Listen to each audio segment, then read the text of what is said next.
नमस्कार दोस्तों, मैं हूं आपका दोस्त विनय और स्वागत करता हूं अपने अगले क्वेश्चन पे। वीडियो नंबर 6 है हमारा, मूव जीरोस। तो अपनी शीट पे एक बार जाके देखते हैं। Move zeros to the end, LeetCode का एक क्वेश्चन है।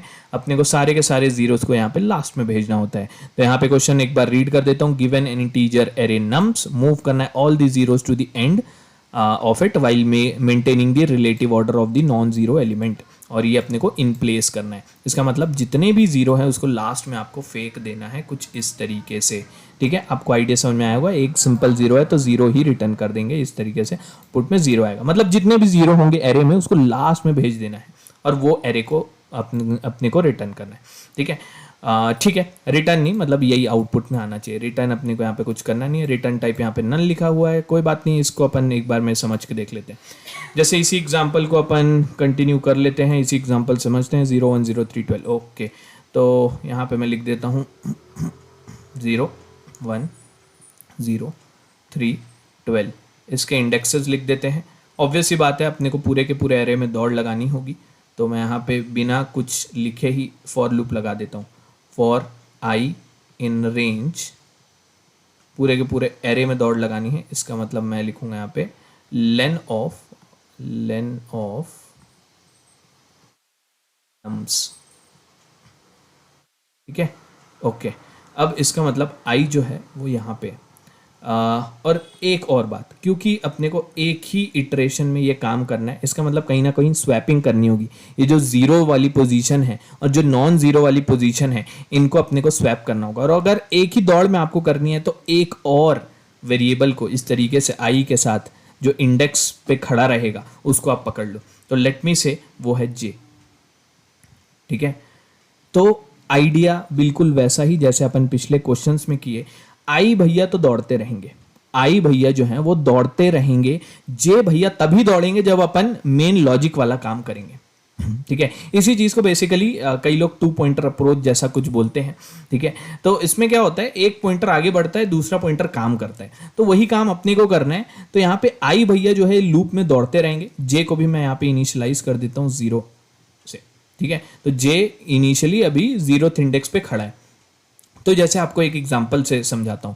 जैसे अपन क्या चेक करेंगे, अपन चेक करेंगे क्या जो आई पे रखा हुआ एलिमेंट क्या वो नॉन जीरो है क्या। तो मैं यहां पे कंडीशन डायरेक्टली लिख देता हूं। इफ नम्स ऑफ आई पे जो वैल्यू है क्या वो जीरो नहीं है। अगर नहीं है उस केस में स्वैपिंग करेंगे अपन।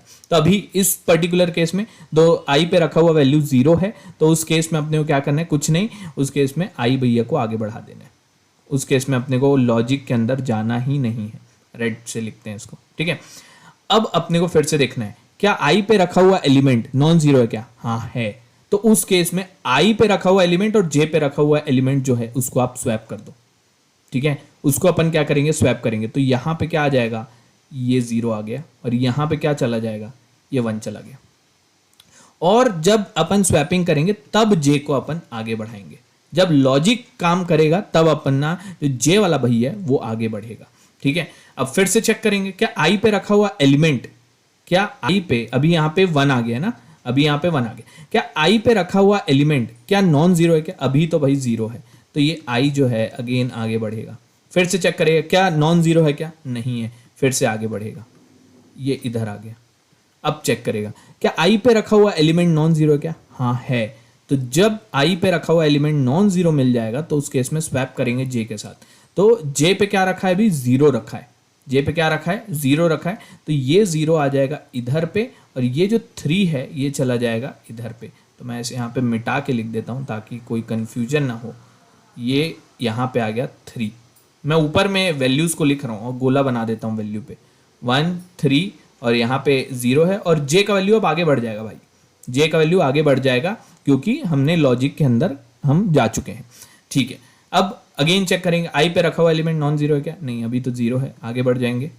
आई पे रखा हुआ एलिमेंट नॉन जीरो क्या, हाँ है, तो उस केस में अगेन क्या करेंगे, स्वैप करेंगे इस जे वाले एलिमेंट के साथ। तो यहाँ पे आ जाएगा हमारा 12 और यहाँ पे आ जाएगा हमारा 0। ठीक है, तो एरे हमारा क्या बन गया, 1 3 देन 12 देन 0 देन 0। आप किसी भी एग्जाम्पल के लिए ये चीज करके देख लेना। ये हर बार ऐसे ही आएगा। मेरे हिसाब से आप लॉजिक समझ गए होगे। तो यहाँ पे अपन स्वैपिंग के लिए क्या लिखेंगे, स्वैपिंग के लिए सिंपल सा लॉजिक लिखेंगे, नम्स ऑफ जे में जो रखा है और नम्स ऑफ आई में जो रखा है, इन दोनों को स्वैप कर दो, नम्स ऑफ आई और nums of J. Simple, very good. अब इस केस में जे को एक कदम आगे बढ़ा दो, बस हो गया। अपना लॉजिक बस इतना सा था। अब इसको एक बार कोड करके देख लेते हैं और कंफर्म कर लेते हैं कि जो हमने सोचा है बिल्कुल सही है कि नहीं। तो मैं यहाँ पे एक जे नाम का वेरिएबल ले लेता हूँ 0 से और लूप दौड़ा देते हैं, for I in range lane of nums. Okay, अब यहाँ पे चेक करेंगे नम्स ऑफ ये हो गया, nums of I should not be equal to 0। तो उस केस में अपने को नम्स ऑफ जे के अंदर में और नम्स ऑफ आई के अंदर में डाल देना है nums of I comma nums of J, और उसी केस में जे को आगे बढ़ा देना है, just like this. Okay, done. Logic अपना इतना सही था। देखते हैं एक बार रन करके। या टेस्ट केस पास हो गए हैं और हमारा क्वेश्चन सॉल्व हो गया है, तो हम इसको सबमिट कर देते हैं। ऑल राइट, तो ये सॉल्व हो गया है हमारा क्वेश्चन। तो दोस्तों इस वीडियो में इतना ही रखते हैं। अगले वीडियो में मैं आपको सीधा देख सकते हो आप, लीनियर सर्च है, तो मैं आपको लीनियर सर्च ही क्यों, मैं इसके अलावा आपको बाइनरी सर्च भी बता दूंगा। तो अगले वीडियो में अपन सीधा, थोड़ा सा बड़ा होगा अगला वाला, लीनियर सर्च और बाइनरी सर्च बहुत ही अच्छे से समझते हैं। इस वीडियो के लिए इतना ही रखते हैं। Thank you.